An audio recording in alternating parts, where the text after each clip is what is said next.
Mientras van ingresando, volviendo a ingresar a lo que es esta segunda parte de nuestra clase, compañeros en la plataforma Zoom, no se olviden poner sus datos, por favor,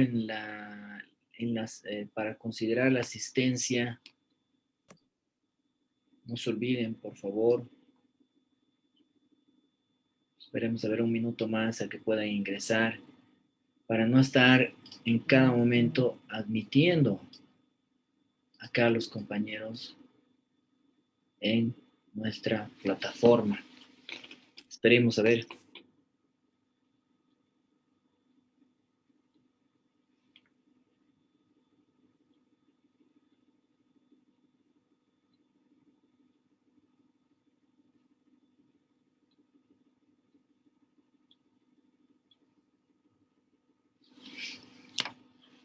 No se olviden poner sus datos entonces, compañeros. A ver, siguen ingresando.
Ya bueno, ya hemos esperado nuevamente, compañeros, que vuelvan a ingresar de forma rápida a lo que es nuestra segunda sesión de Derecho Constitucional 1. Les iba diciendo entonces, compañeros, de que esta parte era importante para que nosotros podamos entender mejor qué es lo que estamos, de qué estamos nosotros hablando. Respecto al artículo 24 de la Constitución Política del Estado, estábamos viendo esta parte, ¿no? Nos puede referir y se identifica, nos dicen, ¿no? En el contexto de una transición constitucional se debe identificar en cada caso concreto las normas operativas, normas pragmáticas, como es el derecho a la petición, ¿no? Que está establecido en el 24 de la Constitución. Es operativa y de aplicación incondicional nos refiere, ¿no? O sea, eso quiere decir que no va a ser dispuesta mediante una ley específica. No va a existir una ley a partir de lo que dice el artículo 24 de la Constitución, de que todos tenemos derecho a poder solicitar y conocer aspectos relativos ante cualquier tipo de autoridad, ya sea pública o privada, ciertos aspectos, ¿no es cierto? Siempre y cuando estén marcados o no existe una ley específica para lo cual nosotros estamos solicitando, como por ejemplo, ¿no? Nosotros vamos y solicitamos información respecto a los trámites en materia aduanera, trámites que podamos realizar respecto al llenado de formularios en lo que podrían ser, eso es una solicitud, ¿no? De manera escrita, verbal, puede ser, ¿no es cierto?, a una institución pública o privada con la finalidad de poder cumplir tal vez con un objetivo que tenemos plasmado. Entonces, a partir de la misma no necesita una ley o un procedimiento especial para que pueda llevarse a cabo esa situación. Nos dice, en cambio, la posibilidad de una población a constituirse autonómica dependerá siempre a distinción de lo que hemos hablado con anterioridad, de una ley específica, como es la ley marco de autonomías. Estamos dentro de un ejemplo, compañeros, ¿no? Dentro del marco de autonomías y descentralización que está establecido en el 271 de la Constitución.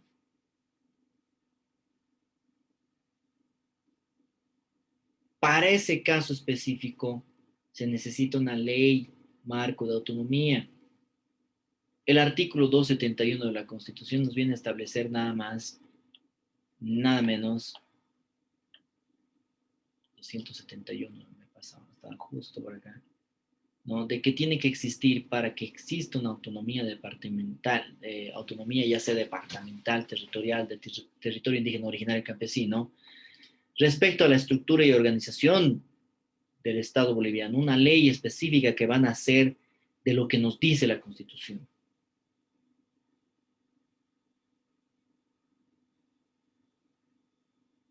Eso respecto a esta caracterización, a las características que tiene la norma constitucional, a partir de lo que es la disponibilidad y a partir de lo que es la aplicabilidad inmediata.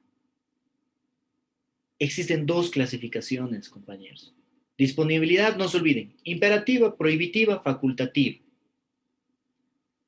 De aplicabilidad inmediata, las operativas y las no operativas. Nada más. ¿Qué nos quiere decir Silver? A ver, díganos. Tal vez para aclarar un poco mejor o tal vez no, ¿qué nos están entendiendo? Sí, buenas noches, licenciado. ¿Cómo está Silver? Me llama mucho la atención. Sí, ¿me escucha? Sí, sí. ¿Logra escucharme? Sí, sí, estamos escuchando. Sí, me llama mucho la atención que para desarrollar una autonomía, como hacía referencia, dice que necesita desarrollarse una legislación. A qué se referencia con eso? Dentro de esta clasificación, dentro de las características que nosotros estamos analizando, nacen dos clasificaciones específicas a partir de lo que nosotros podemos llamar como ¿no? Las características o la caracterización de esa norma constitucional respecto a la aplicabilidad inmediata que se puede dar. Existen dos tipos, como les he referido, la operativa y la no operativa. Operativa, ¿por qué? Porque dentro de este tipo de norma operativa inmediata, nos da el ejemplo del artículo 24, ¿no es cierto?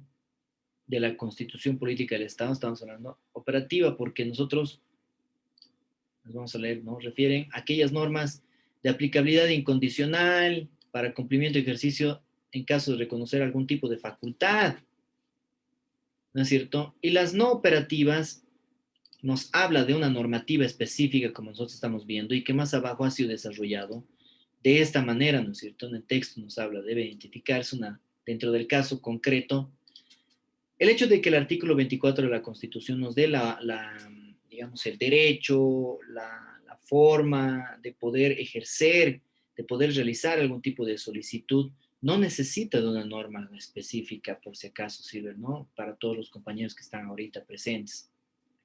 No necesita que nazca a partir de este artículo una norma la cual venga a procedimentar tal vez o regular mediante una ley el hecho de que nosotros podamos realizar algún tipo de solicitud verbal o escrita para poder entender algo o poder acceder a algún tipo de información, ¿no? A diferencia de lo que podríamos nosotros entender, ¿no? Como una necesidad que parte de la Constitución Política del Estado, ¿no? El hablar por ejemplo, de autonomía y descentralización, no va a ser entendido de manera inmediata para su aplicabilidad, sino va a tener que nacer de una ley específica para que se pueda aplicar, como nos viene a referir el 271 que ustedes tal vez están viendo en sus constituciones en este momento. De ahí estas características que tiene la Constitución y que son diferenciados a partir de estos puntos específicos que estamos viendo respecto a la disponibilidad y a la aplicabilidad inmediata que debe darse, ¿no? A los parámetros de la Constitución Política del Estado. Espero que estemos entendiendo, compañeros. Acá el docente está rajando, explicando con la finalidad de que entiendan. Y que obviamente, ¿no? Ustedes al momento de leer, como les he dicho desde siempre, al momento de repasar lo que es nuestro texto o manual de derecho constitucional, ustedes tienen que leer entendiendo, compañeros, desde siempre. El hecho de que nosotros podamos llegar a entender, comprender de lo que estamos hablando, ya va a justificar el estudio en el cual nosotros estamos arribando, ¿no? Estamos leyendo para poder entender y a fin de cuentas conocer más allá cuáles son esas características esenciales que puede llegar a tener la Constitución Política del Estado. Analizamos estos aspectos desde siempre y por eso nuestro autor hace referencia a la Constitución de 2009, que es la que concretamente nosotros estamos viendo, y la cual va a merecer un análisis específico y necesario dentro de lo que es nuestra materia de derecho constitucional en una segunda parte. No vamos a ingresar más a detalles respecto a esta parte, ¿ya? Voy a esperar que ustedes puedan leerlo y de qué manera puedan entender mejor lo que es esa característica esencial. ¿Qué nos quiere decir Leina? Es que quisiera saber si entendí bien. Entonces, las normas operativas son cuando la ley se aplica inmediatamente y Bien. las no operativas son cuando tiene que todavía desarrollarse un poco para que recién se pueda aplicar. Claro, y se desarrolla a partir de la creación de una ley, ¿no? Las no operativas, las que no se aplican en ese momento porque van a necesitar de una ley. Muy bien, Leina, ve, ya aquí Leina nos ha dado más sencillo, ¿no? Ha entendido muy bien lo que nosotros estamos refiriendo. Dentro de estas características que nosotros tenemos que entender necesariamente, en la Constitución Política del Estado. Muy bien, Leina. Me estoy olvidando anotar su participación. Espera un momento, por favor, antes de que se me vaya. Por aquí estaba nuestra lista. Este es Leina. Ya saben, compañeros, que nosotros siempre tomamos en cuenta las participaciones. Ay, Leina, se me dio su apellido, por favor, no sé si me puede. Arce Fernández.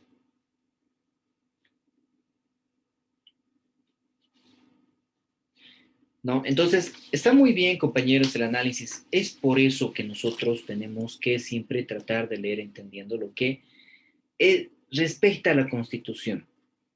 Estas características, ¿no es cierto?, que estamos hablando de lo que tenemos que entender, lo que es Constitución. Más abajo vamos a ver otro tipo de características distintas, ¿ya? En primera instancia tenemos que arribar al principio que existe dentro de la Constitución Política del Estado y que les he venido mencionando respecto a lo que es la supremacía de la Constitución Política del Estado y la jerarquía que tiene esta. La jerarquía ya la hemos visto hace un momento respecto al artículo 410, donde nosotros veíamos, ¿no es cierto? Hablábamos de bloque de constitucionalidad, hablábamos de que la Constitución está por encima de los tratados internacionales, las normas, a las leyes y, ¿no?, las leyes dentro que están inmersas dentro de lo que es la Constitución, no, dentro del cuerpo legal del Estado, ¿no?, los estatutos orgánicos, de legislación departamental, municipal o la legislación que ya ahora ha tomado demasiada relevancia como es de la indígena originaria campesina. Y por debajo incluso están cualquier tipo de decreto, reglamento que, ¿no?, va a venir a estar por debajo de esta jerarquía normativa que nosotros estamos viendo en el 410. ¿De dónde nace este principio de supremacía constitucional? Tenemos que remitirnos nuevamente, compañeros, a la antigüedad, ¿no? Como es el justnaturalismo, que hemos visto, hemos hablado del justnaturalismo, además hemos hablado de la forma en la cual, tal vez de cierta manera, deberíamos entender a las normas que han venido, a las costumbres que han venido a determinarse como normas posteriormente. Sin embargo, dentro de este aspecto, el mismo autor nos habla de esta tragedia clásica griega, Antígona de Sófocles, ¿no?, donde protagoniza ante la prohibición del rey Creonte, nos dice, ¿no?, de enterrar a su hermano Polínices, que sostuvo dicho gobernante, dice, ¿no? Para mí no era Zeus el que hablaba, lo había enunciado, dice, ni la justicia, ni siquiera pensé que tus proclamas tenían semejante poder como para violar los mandatos no escritos e inmutables de los dioses. No son de ahora ni de ayer, ni son de cualquier circunstancia, y nadie sabe cuándo han aparecido, nos dice, ¿no? Como parte de esta tragedia clásica griega que ustedes tal vez han podido ver en Introducción al Derecho, tal vez en Filosofía Jurídica, ¿no? Donde son los aspectos filosóficos y históricos, además, que vemos de lo que es el derecho. A esto hace referencia el autor más que todo para desarrollar bajo este argumento, ¿no? Nos dice a la escuela jus naturalista, que por ejemplo nos habla nuevamente de Santo Tomás, que sostuvo que existía una supremacía del derecho natural, que en primera instancia, como hemos visto históricamente, ya lo hemos avanzado, hablábamos de un Dios que posteriormente había enviado a un rey para que nos tenga que dirigir y enviar, ¿no? O guiar, perdón. Dios sobre el derecho de los hombres, y los racionalistas franceses sostuvieron que la ley humana no podía ir en contra de la esencia de la naturaleza y del ser humano. Ahí nace, ¿no? Sobre esa base está el justnaturalismo que ustedes han debido ver y han debido entender. Creo que en algún momento también Silver nos había hablado, creo, de este aspecto, o tal vez me estoy equivocando. El ámbito estrictamente constitucional puede afirmarse que en general una norma no puede fundamentarse a sí misma. Así, mientras que la Constitución se explica en el concepto del poder constituyente, todas las demás normas se explican en la Constitución como un parámetro inicial, obviamente, ¿no? A que define el sistema de fuentes formales del derecho, como nos dice García de Entierro, ¿no? Es decir, la Constitución es superior desde siempre, compañeros, a una ley cualquiera. Y estamos hablando de este tema para poder determinar de dónde nace ese principio de supremacía de la Constitución. ¿Por qué tenemos que entender al texto constitucional, a nuestra Constitución Política del Estado, como algo supremo? ¿Por qué? A ver. Porque históricamente, en primera instancia, hemos hablado del justnaturalismo, hemos hablado de un Dios, ¿no? Hablábamos de dioses como era Zeus, ¿no? Y otros dioses que posteriormente nosotros hemos visto y que actualmente nosotros tal vez ya hay otras instancias en las que se los adora. Y que ahora nos dice, ¿no? La Constitución es superior a una ley debido a que determina la autoridad competente para emitir dicha ley, ¿no? Que regula su procedimiento legislativo desde el punto de vista formal y a la vez regula su contenido como un aspecto material, ¿no? Además de su fuerza obligatoria, nos dicen, ¿no? ¿Por qué es obligatoria? Porque se obliga al cumplimiento de la misma. Nos puede llevar a sostener que la elaboración de toda norma existe implícitamente la participación de la normativa constitucional. La Constitución desde siempre, compañeros, tiene que ser tomada como algo supremo, no como un Dios, obviamente. ¿No es cierto? Estamos viendo nosotros los antecedentes históricos, por eso estamos tratando de abarcar, de ver de dónde viene esta supremacía que ahora actualmente nosotros respetamos. Y que no necesariamente, no solo vamos a respetar los que leemos la Constitución, sino que debemos entender que todos los que forman parte de la sociedad tienen que ver a la Constitución como algo, no un Dios supremo, obviamente, ¿no? Que a eso va en la antigüedad, por si acaso. Ellos están diciendo, aquí el docente me ha dicho que la Constitución es un Dios, y a ella me debo y a ella tengo que adorar, cuidado, ¿no? Sino que la Constitución, ¿no? Está por encima del resto de las normas y que nosotros tenemos que entender a la Constitución como algo superior, pero dentro del esquema normativo. Nos habla de normas infraconstitucionales, que debemos entender a las infraconstitucionales, a todas las que están por debajo de lo que es la Constitución política del Estado. Y en ese sentido, Kelsen nos dice, ¿no? La norma que determina la creación de otra norma, de otra, es superior. Porque a partir de la ley, a partir de la Constitución Política del Estado, nacen todo tipo de leyes. Nuestra constitución, la que ustedes van a venir a analizar de manera específica, la constitución del año 2009, ha venido a referir, compañeros, ya ha venido a establecer nuevos parámetros normativos. Y de ahí les decía, ¿no es cierto? Han nacido los códigos que de cierta manera han sido denominados los códigos morales, porque estaban dentro de los parámetros o dentro de la estructura gobernante de lo que era el gobierno de Evo Morales Simon, ¿no es cierto? Nuestro anterior presidente. Normas que, como por ejemplo les he venido refiriendo, que son la ley 603 de las familias, la ley 348 de violencia contra la mujer y otros cuerpos normativos que han venido a ser modificados y a partir de la Constitución se han creado, como las leyes de autonomías departamentales y otras, ¿no?, que nacen de la Constitución. Y es por eso que Kelsen nos viene a referir que la norma que determina la creación de otra, porque la Constitución nos da esos parámetros para que se cree una ley, ya se entiende como superior. La creada de acuerdo a tal regulación es inferior. Entonces, si ha nacido a partir de la Constitución una ley de autonomías, tenemos que entenderla como inferior. ¿Quién va a ser su superior? La Constitución política del Estado de la cual ella ha nacido y a la cual ella se merece. Esta explicación es del por qué la Constitución llega a constituirse como una norma fundamental dentro de un Estado determinado. Más aún dentro de cada uno de los estados que tienen una Constitución y es en la cual se van a llegar a basar para poder avanzar en lo que es en cada uno de los estados, obviamente, la cual viene a regular. Para poder finalizar, esta parte no sé por qué no la puedo subrayar, aquí mi PDF está fallando. Nos habla del concepto de supremacía constitucional al reconocer a la Constitución como la más alta fuente de autoridad normativa. Busca otorgar coherencia a las diferentes ramas del ordenamiento jurídico, evitando de esta manera la anarquía normativa y convirtiendo a la Constitución como el parámetro impetrante, o perdón, más importante para la resolución de cualquier tipo de conflicto.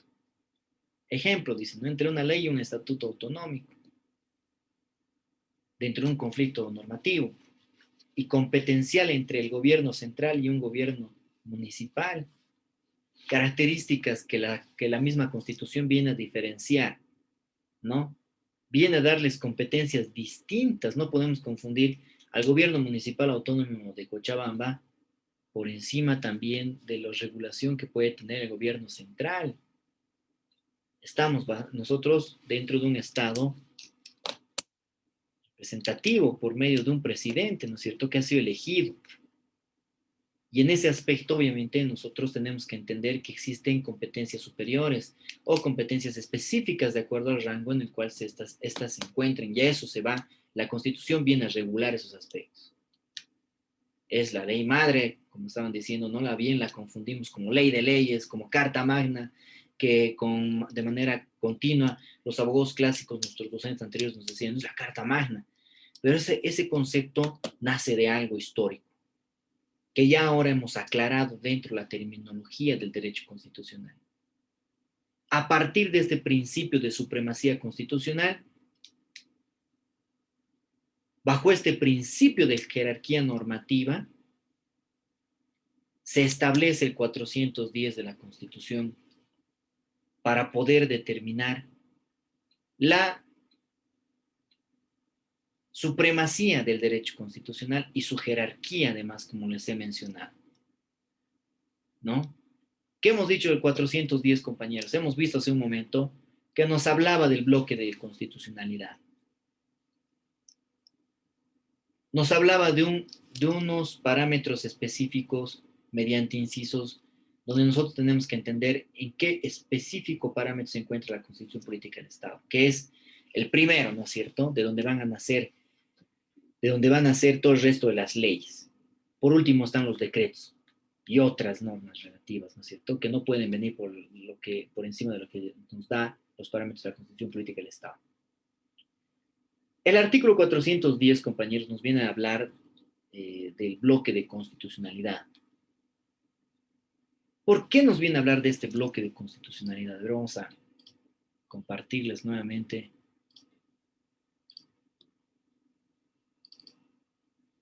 Y aquí está, ¿no? 410 en el parágrafo segundo, obviamente. Habla del bloque de constitucionalidad que está integrado por tratados y convenios internacionales en materia de derechos humanos y derecho comunitario, que son ratificados obviamente por el país. La aplicación de las normas jurídicas que se rigen según la jerarquía de acuerdo a las competencias de todas las entidades territoriales. Y para eso nosotros estamos delimitando a la Constitución como un parámetro inicial y primero, superior, ¿no?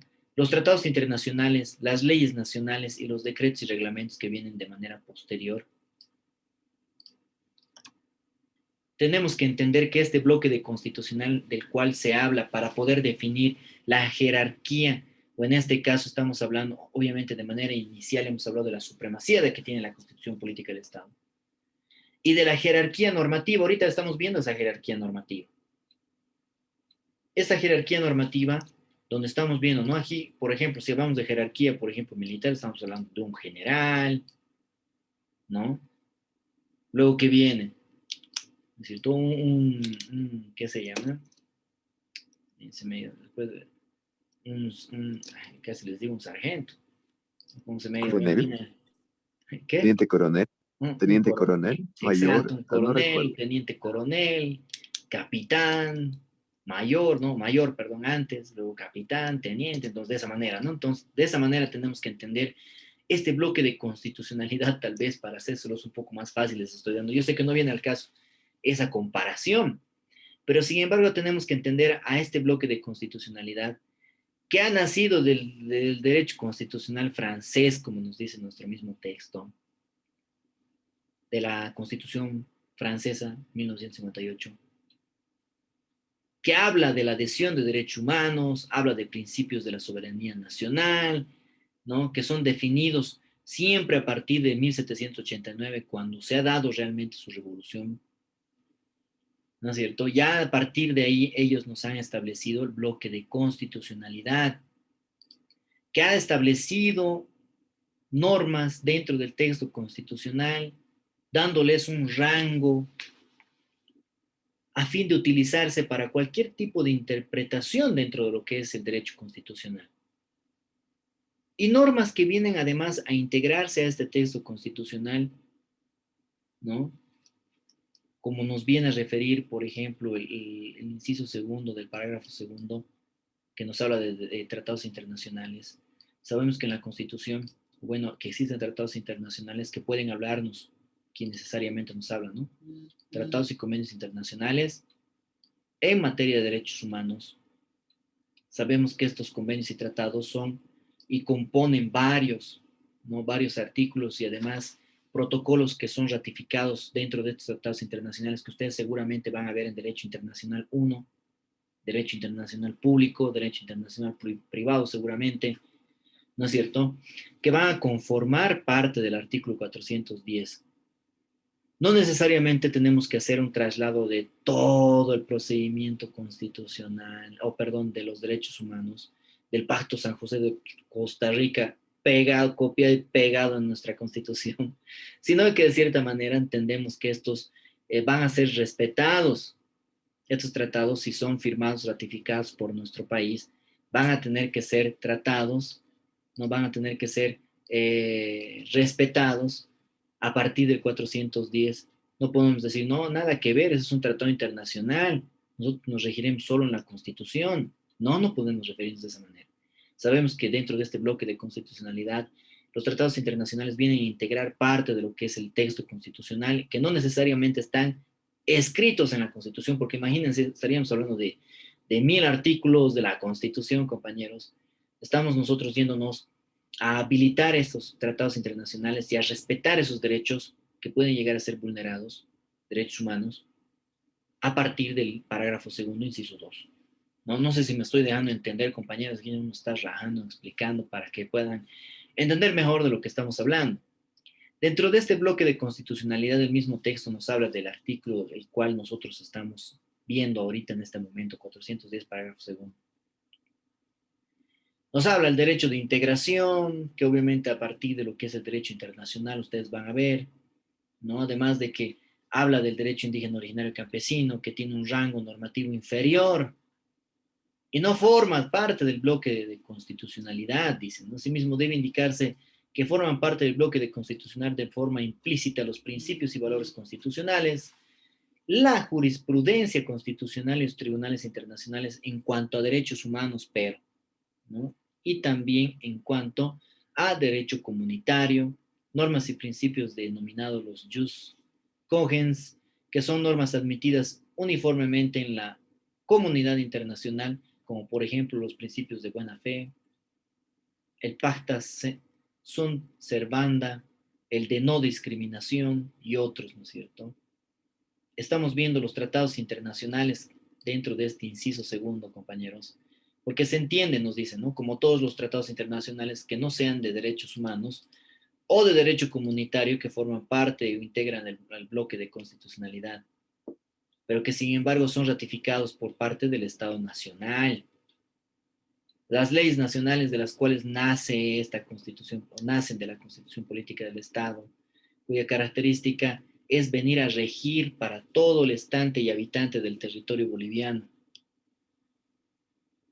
Y que resultan ser estas leyes las que van a llegar a emanar de la Asamblea Legislativa Plurinacional conforme al procedimiento normativo. Ya saben ustedes cómo nace una ley, ¿no es cierto? A iniciativa ciudadana, por parte del Ejecutivo, por parte de, ¿no?, de la misma Asamblea, puede ser la Cámara de Senadores, Cámara de Diputados. Eso vamos a ver de forma más clara en Derecho Constitucional 2. Bueno, compañeros, vamos a quedar acá en las leyes nacionales. Ya no se olviden, estamos viendo las leyes nacionales dentro de lo que es el bloque de constitucionalidad y que seguramente ustedes van a ver y van a hacer trabajos allá en Derecho Constitucional 2 respecto a este tema. Y vamos a continuar con nuestra clase la siguiente semana, compañeros, dejándonos ya en esta parte. Muy bien, compañeros, entonces nos vemos la siguiente clase. Espero que estén presentes de la misma forma en la que han estado el día de hoy y podamos culminar con el avance de este tema. Nos vemos, compañeros, la siguiente clase. Espero que todos estén bien y pasen un buen fin de semana. Hasta luego. Hasta luego, doctor. Muchas Hasta gracias. luego, doctor, muchas gracias. Hasta luego, hasta luego. Hasta luego.